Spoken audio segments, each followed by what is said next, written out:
So the next session combines our colleagues at AFC in Ottawa, with whom we've had a lot of interactions as part of our phenotyping network, and local science here that's led by Dr. Emil Hallen. The first speaker of this session is Dr. Malcolm Morrison, and Malcolm is a crop physiologist with long-standing interest in a wide variety of crops grown in Canada, and has worked on arable crops and maybe one or two different ones that are only becoming interesting now in the southern part of our province, soybeans and corn. And he's currently at the Ottawa Research Centre in Carling Avenue in Ottawa. One of the things that Malcolm has been very keen to do, and has been a real organizer in this matter, is to ensure that right across the country we've got an integrated capability in plant phenotyping and linking that to genotypes. And so he's going to come and talk to us now, first of all, about the idea of working towards a national phenotyping network. Malcolm, great to have you here. Thank you.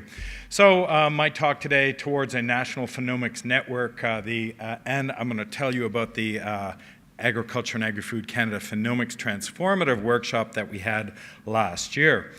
And as anybody knows who's ever organized a workshop, you can't do these things on your own. So my technician, Claire Gahagan, Marie-André Hamel, my director, Michelle, were really instrumental in helping me organize this. Now, next. So you can't do a phenomics talk without talking about the major stresses on agriculture and why we're actually doing this. And it's always good to remind yourself why we're actually doing this. And everybody knows that population is a big stress, and the things that we're working towards is feeding the world. But 9.5 billion people by 2050. And Allison told me last night, no, it's not 2050. It's 2044. So, we have less time now. So if you thought you had that extra 6 years, you don't. Population will then exceed our capacity to produce food.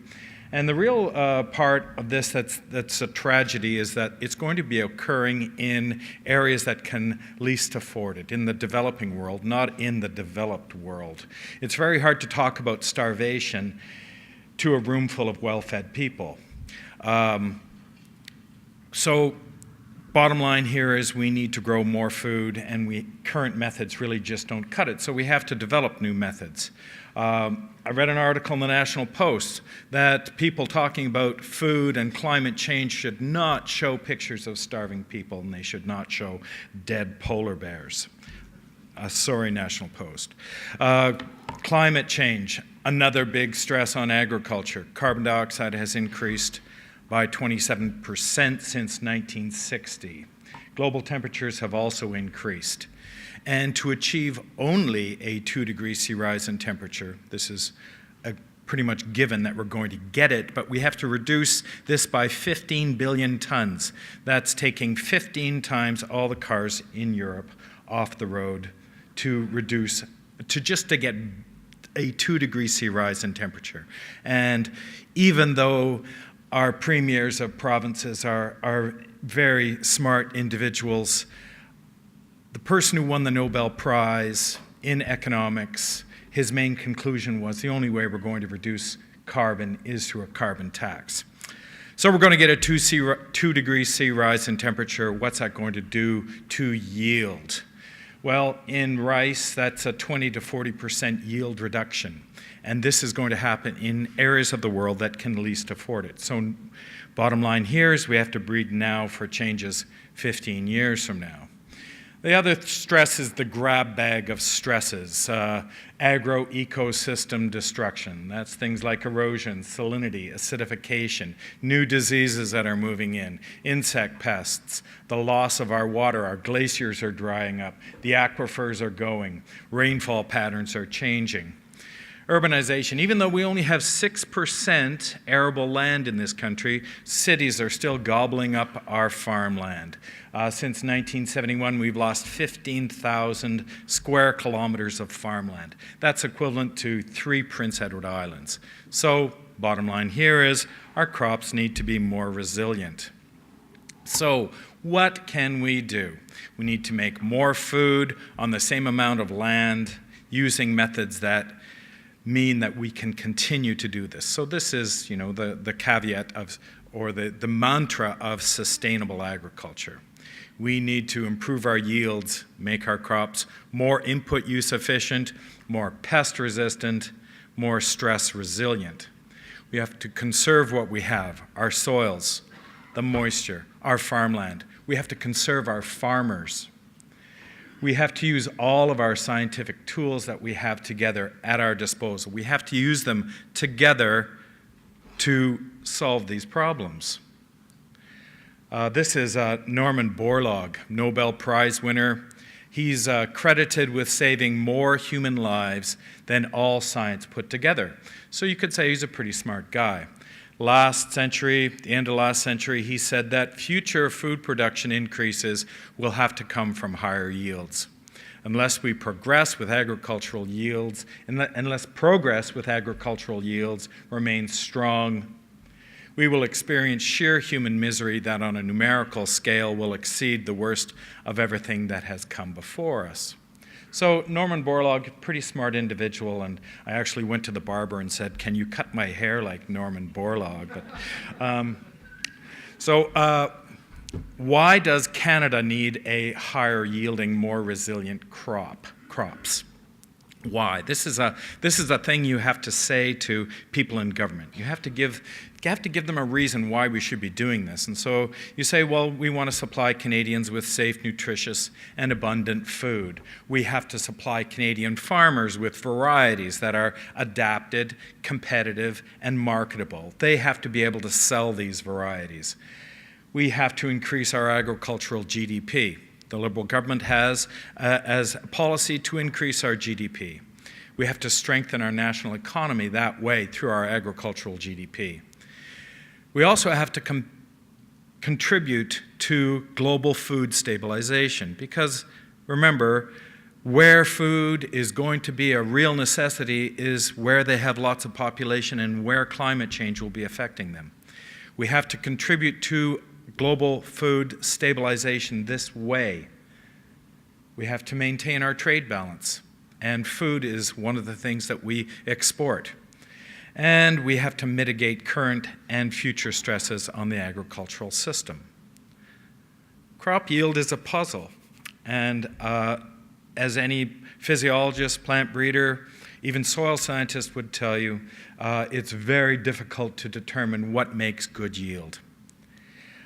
So if we could describe, not ascribe, I've changed this last night from Ag Canada format to widescreen and made a few mistakes. If we could describe a plant every time we grew it, we would develop an extensive library of physical traits, go out there and record. And plant breeders could then they could consult this library when choosing parents.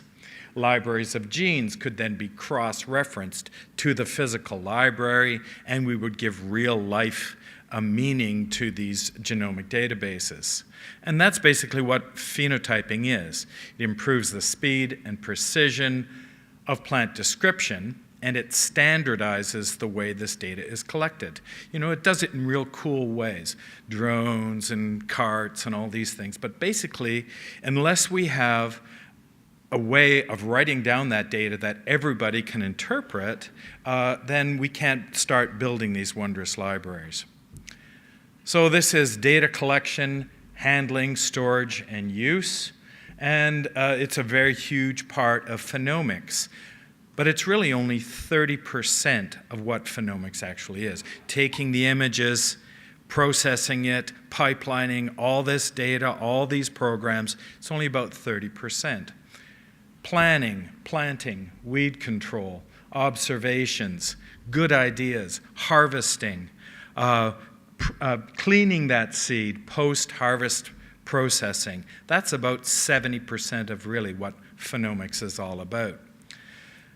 So phenomics needs infrastructure support. Most of all, it needs good questions. If you don't have good questions at the very beginning, you can do all the phenomics in the world, all the what-ifs, all the processing of data, all the pipelining, but you won't get a good answer.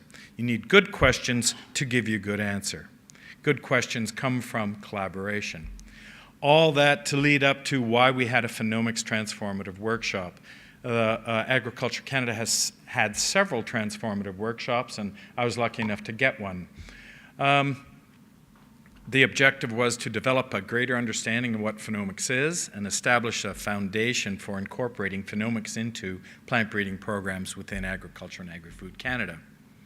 We had about 80, 85 participants, 60 from within Ag Canada and 20 external participants. We had international representation from USDA, Jeff White, Alison Thompson came. We had presentations from CIMMYT and CSIRO, Rothamsted. Gifts came, Leon, Bobby Helgeson. We had Carl there, Andrew, Isabel. So we had good representation from GIFs and P2IRC as well. We did presentations on phenomic concepts and their application towards plant breeding. And like every good government workshop, we had a breakout session and we discussed constraints to yield and the requirements for Agriculture Canada within for phenomics, the equipment requirements, personnel, etc. So this is a summary, a sort of an amalgamation of all of the different commodities, ideas of what a prevalent constraint to yield would be. And because plant breeders were there, diseases and pests were kind of number one, but also temperature stress, both hot and cold temperature stress, drought and flooding, lodging, because we had a lot of people, I guess oat breeders were there, and oats lodge, especially in eastern Canada. Phenomic targets were biomass production, leaf area measuring using non-destructive methods, and high-throughput phenotypic screening. And they all believe that we need greater integration with the genomic databases, this merger of the genome and the phenome. Platforms. They think they should be lightweight and portable, and a common platform used across the country. So a cart is a very attractive platform because you can throw it in the back of a pickup truck and move from one location to another.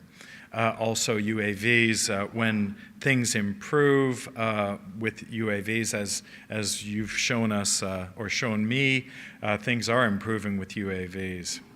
So some next steps from this transformative workshop. We need to do an inventory of all the AAF's expertise. It seems daily or at least weekly somebody comes up to me and says, oh, don't you know somebody in Indian Head, and they're doing phenomics. And so you write to them and they're looking at precision agriculture. And then I hear another person is doing phenomics in Swift-Current and Lethbridge. And really we don't have a good inventory of what's happening in our own organization. We need to get plant breeders on board. Plant breeders are kind of key to this, to developing higher yield. We need to designate a management element, an element within science and technology branch to push this for us, to assign funding, to hire expertise, to develop infrastructure, because really we don't have a lot of that. We don't have a coordinated approach for it. National representation will be part of our requirement for having phenomic hubs, east, west, central. We also have to establish a Canadian plant phenotyping network. We have a knowledge workspace within Ag Canada, but most of you can't see it. So that means we need to initiate a web-based site so that external partners can participate. We need to connect with stakeholders and establish partnership. I was talking to people last night, and they said that there is difficulty when talking or getting funding for Phenomics from our stakeholders, because they're all saying, well, that's an Ag Canada thing, or that's way down the road, and we don't fund that anymore. So it is difficult getting funding and making that association sometimes. And we need to join the international plant phenomics community as a nation. So we can do this within Ag Canada. We do have the knowledge workspace, which is our knowledge sharing workspace, and given a half an hour and a lot of cursing, I can even get to it. And on that, we have all of our information from our workshop. But you guys, most of you guys, can't get to it. We do have a good system of administration, and that can help our organization. We do have lots of examples of networks that function within Agriculture Canada. And we certainly have scientific teams coast to coast. That's important. But that's all internal. We need to open up. We need to take advantage of what's happening outside. We need to make greater connection with organizations like P2IRC and GIFs. So this is just a little diagram of the international or the national phenomics networks that are around the world. And you can see that most nations have some sort of network. There is a network in North America, for example, the NAPPN, which is the North American Plant Phenotyping Network. There is the International Plant Phenomics Network.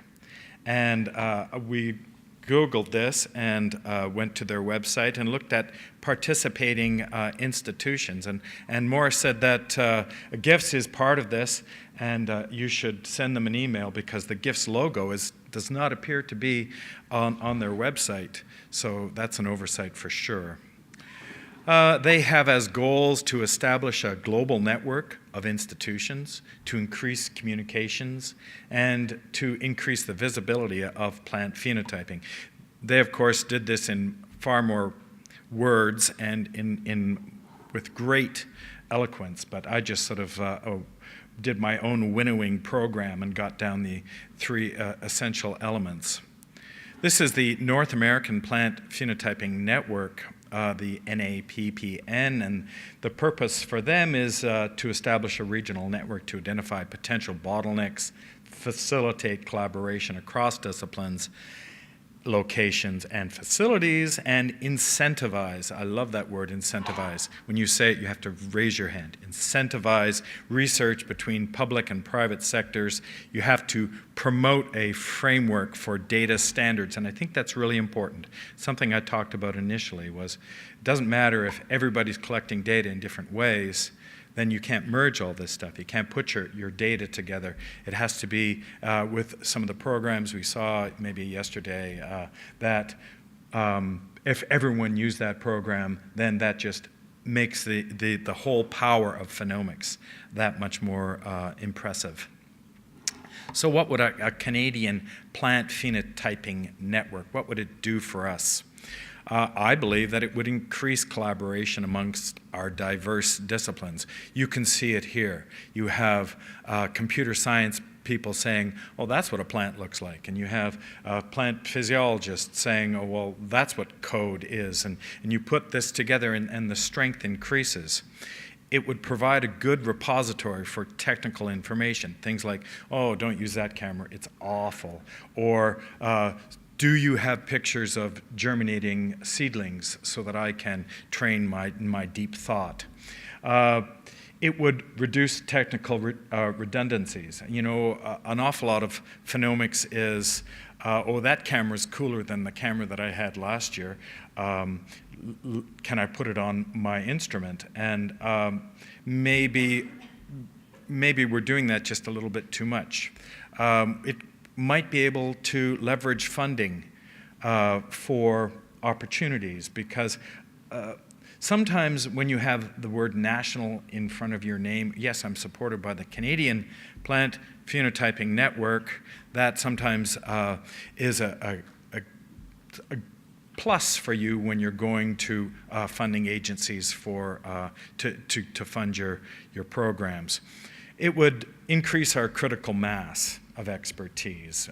Really, in this room, you have such a mass of expertise, but build on that with other institutions, with other universities, and provincial and federal departments of agriculture. It would expand variety testing. You could take elite germplasm and run it coast to coast. That's one of the benefits of Agriculture Canada, is we are coast to coast. We do represent an awful lot of ecozones.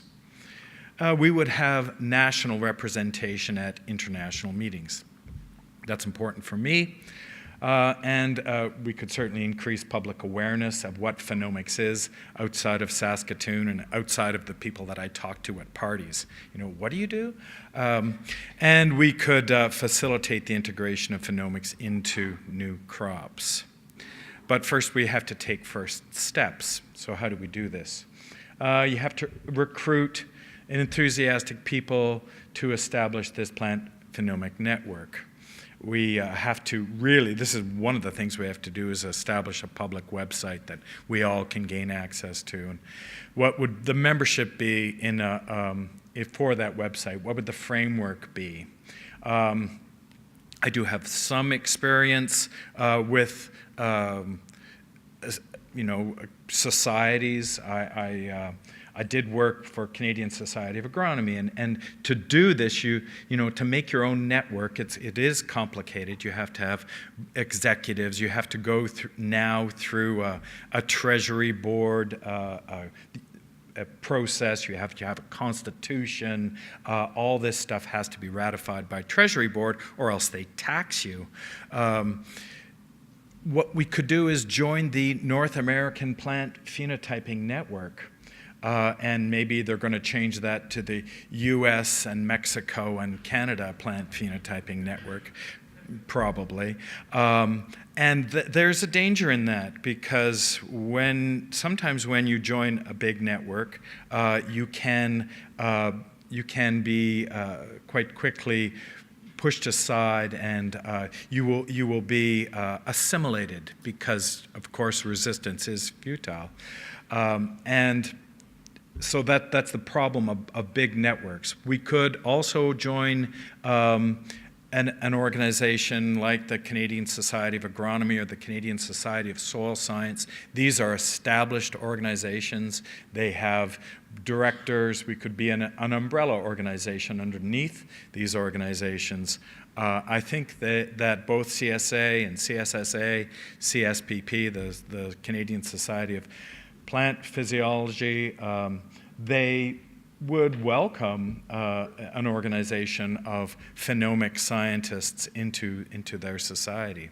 So this is now where I open the floor, and maybe if we had a few minutes, we could have a little bit of discussion or comments, or if Morris wants to catch up on time, he can just go to the next speaker, and we can talk at coffee, or you can corral me at lunch. But next month, and since the Phenomic Workshop, I have been talking to our management, and things, if you think turning an aircraft carrier takes a long time, you should try initiating something new in the federal government. That takes a really long time. You have to speak in front of an awful lot of committees, and next month I finally get to the Deputy Minister's Committee, and it would be great if I could go back to the Deputy Minister and say, hey, last month I went to Saskatoon and I talked to the gifts people, and they're encouraging a national network, and they had all these suggestions. I think that would be really something that I could take forward. And finally, infrared thermography is great. You can take pictures of your crew and the people that help you. You can also, from these pictures, you can see who was actually working that day, because they'd be the hottest people. And my technician Ryan in the middle, he's actually a really skinny guy. He has the metabolism of a hummingbird, so he's always hot. And my other technician, Claire, who's on the right-hand side, she's cold.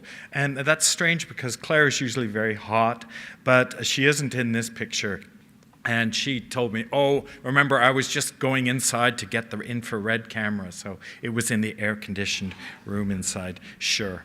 Okay, so thank you very much for listening to me. And as I said, discussions, comments, questions, if you have them.